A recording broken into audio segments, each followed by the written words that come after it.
2500 वर्ष पुरानी है, बुद्ध के समय की है। भैया थोड़ा शांत हो जाओ।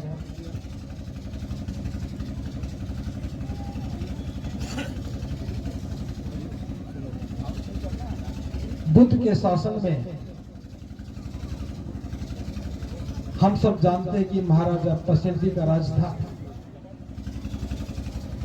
और पसेंदी का राज बड़ा मजबूत राज था। कौशल राज, उनके पास एक बहुत मजबूत हाथी था जिसका नाम पाइका था। कौशल राज ने, महाराजा कौशल राज पसेंदी ने बहुत सारे युद्ध लड़े। जिस भी युद्ध में पाइका हाथी गया, उस युद्ध को महाराज पसेंदी ने जीता। वो हाथी इतना ताकतवर था कि सैकड़ों मील दूर तक दूसरे राज्यों में भी पाइका हाथी की बहादुरी के चर्चे होते थे। समय के साथ वो हाथी बूढ़ा हो गया।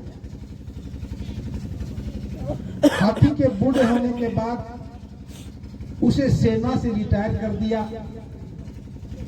सेना से रिटायर होने के बाद भी हाथी राजा पसेंदी के पास ही रहा।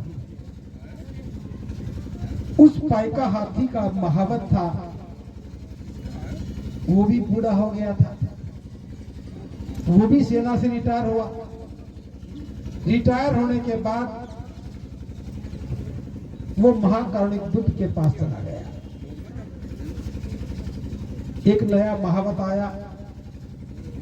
वो पाइका हाथी को रोज तालाब में पानी पिलाने के लिए ले जाता। उसका यही काम था कि वो पाइका हाथी की सेवा करे। एक दिन वो पाइका हाथी तालाब में पानी पीते समय तालाब के अंदर तक चला गया। तालाब में दलदल ज्यादा थी। हाथी उस दलदल में फंस गया। जो ही वो दलदल से बाहर निकलने के लिए प्रयास करने लगा, वो और दलदल में फंस गया। हाथी बूढ़ा था, जल्दी थक गया। जितना जितना दलदल से निकलने का प्रयास करता, उतना ही ज्यादा दलदल में फंस जाता।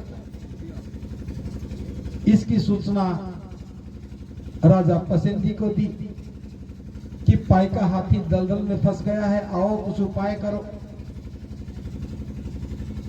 राजा ने सैनिक भेज दिए कि सैनिकों जाओ, पाइका हाथी का जीवन बचाओ। सैनिक आए, जो भी यत्न कर सकते थे सारे यत्न किए, लेकिन पाइका हाथी तो टस से मस नहीं हुआ। बार बार प्रयास करने के बाद हाथी भी थक के चूर हो गया। अब तो हाथी ने भी प्रयास करना बंद कर दिया। सैकड़ों लोग तालाब के चारों ओर आकर के खड़े हो गए। सभी दुखी मन से कह रहे थे, अब तो ये हाथी यही मर जाएगा, इसी दलदल में दम तोड़ देगा। अब तो इसका बाहर निकलना संभव नहीं है। फिर राजा ने कहा, जाओ किसी पुरोहित को बुलाओ। हो सकता है कि कोई पुरोहित आए, इस पाइका हाथी के कान में कोई मंत्र फूंक दे। उसके मंत्र से हो सकता है कि पाइका हाथी दलदल से बाहर निकल जाए, इसका जीवन बच जाए। पुरोहित भी बुला लिए, उन्होंने भी कानों में मंत्र फूके, लेकिन हाथी टस से मस नहीं हुआ। सैनिकों से भी हाथी बाहर नहीं निकला, महावत से भी बाहर नहीं निकला, पुरोहितों के कर्मकांड से मंत्र फूकने से भी हाथी बाहर नहीं निकला। अब तो सारे लोग इस बात को मान गए कि यह हाथी दलदल में ही फंसा रहेगा और यही मर जाएगा। तालाब के चारों ओर जो लोग खड़े थे, वो भीड़ अब हजारों में हो गई। उसी भीड़ में कुछ भिक्षु भी थे। एक भिक्षु उस सारे मंजर को देख करके महाकारुणिक बुद्ध के पास गया और जाकर के कहने लगा, हे तथागत, महाराज पसेंदी का पाइका हाथी दलदल में फंसा है। उसे बाहर निकालने के लिए सारे उपाय कर लिए, लेकिन हाथी दलदल से बाहर नहीं निकल आया। आप तो महाकारुणिक हैं, जरूर आप कोई न कोई रास्ता बता देंगे जिससे पाइका हाथी का जीवन बच जाए। हे तथागत, आप अपनी अनुकंपा करें उस हाथी का जीवन बचाने के लिए। तथागत को मालूम था कि उस पाइका हाथी का पुराना महावत उन्हीं के पास है। तथागत ने उस को बुलाया, महावत को बुलाया और कहा कि हे महावत, इधर आओ, जाओ पाइका हाथी का जीवन बचाओ। तथागत ने आदेश दिया और वो महावत तालाब पर चला गया। उस महावत ने देखा कि हाथी दलदल में फंसा है, चारों और हजारों लोग खड़े हैं, सारे निराश खड़े हैं। वो महावत जाकर के जोर जोर से हंसने लगा। हाथी दलदल में फंसा था, महावत जोर जोर से हंसने लगा। लोगों की समझ में नहीं आया कि ये महावत पागल हो गया, ये जीवन बचाने के लिए आया है या हाथी का मजाक उड़ा रहा है।